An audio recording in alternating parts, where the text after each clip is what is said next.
नमस्कार दोस्तों। किसी ज़रूरतमंद की सहायता करने पर जो दुआएं मिलती हैं, उससे मन को मिलने वाली खुशी का वर्णन नहीं किया जा सकता। दुआओं पर आधारित एक छोटी सी कहानी आपको सुनाता हूँ। अभी मई का महीना ही चल रहा था, लेकिन इतनी भयंकर तपती गर्मी पड़ रही थी कि पूछो ही मत।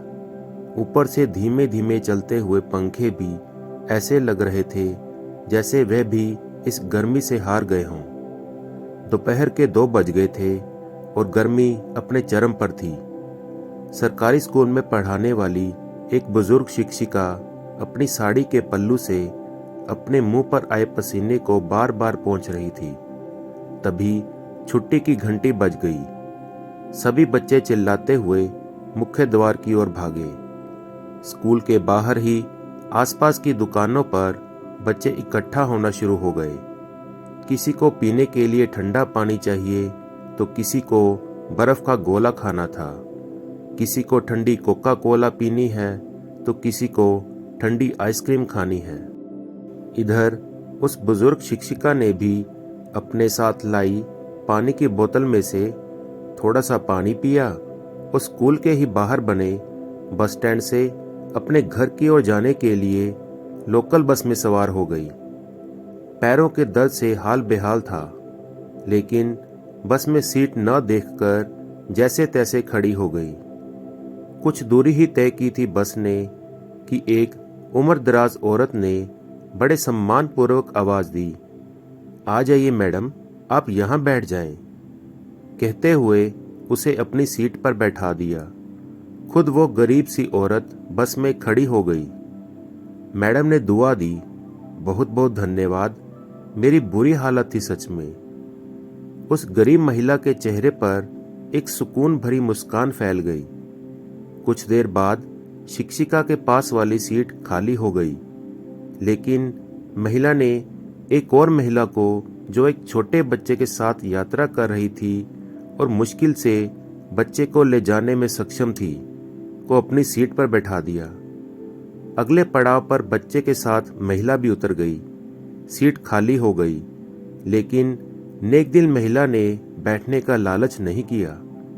बस में चढ़े एक कमजोर बूढ़े आदमी को बैठा दिया, जो अभी अभी बस में चढ़ा था। सीट फिर से खाली हो गई। बस में अब गिनी चुनी सवारियां ही रह गई थी। अब उस अध्यापिका ने महिला को अपने पास बैठाया और पूछा कि सीट कितनी बार खाली हुई है, लेकिन अब लोगों को ही बैठाते रहे, खुद नहीं बैठे, क्या बात है? महिला ने कहा, मैडम, मैं एक मजदूर हूँ, मेरे पास इतने पैसे नहीं हैं कि मैं कुछ दान कर सकूं। तो मैं क्या करती हूँ कि कहीं रास्ते से पत्थर उठाकर एक तरफ कर देती हूँ, कभी किसी जरूरतमंद को पानी पिला देती हूँ, तो कभी बस में किसी के लिए सीट छोड़ देती हूँ। फिर जब सामने वाला मुझे दुआएं देता है तो मैं अपनी गरीबी भूल जाती हूँ। दिन भर की थकान दूर हो जाती है। और तो और जब मैं दोपहर में रोटी खाने के लिए बैठती हूँ ना बाहर बेंच पर, तो ये पंछी चिड़ियाँ पास आके बैठ जाते हैं। रोटी डाल देती हूँ छोटे छोटे टुकड़े करके।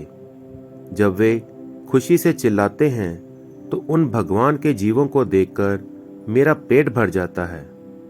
पैसा धेला न सही, सोचती हूँ दुआएं तो मिल ही जाती है ना मुफ्त में, फायदा ही है ना, और हमने लेकर भी क्या जाना है यहाँ से। शिक्षिका अवाक रह गई। एक अनपढ़ सी दिखने वाली महिला इतना बड़ा पाठ जो पढ़ा गई थी उसे। अगर दुनिया के आधे लोग ऐसी सोच को अपना लें तो धरती स्वर्ग बन जाएगी।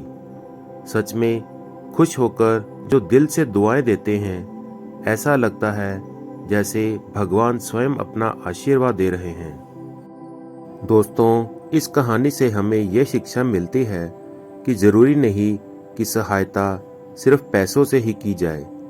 किसी प्यासे को पानी पिलाकर या किसी भूखे को रोटी खिलाकर भी सहायता की जा सकती है, और उनके द्वारा दी गई दुआओं से मन को जो खुशी मिलती है, वही सच्ची खुशी होती है। तो दोस्तों, कैसी लगी आपको ये कहानी प्लीज़ कमेंट करके ज़रूर बताएं और साथ ही साथ चैनल को सब्सक्राइब करना ना भूलें। धन्यवाद।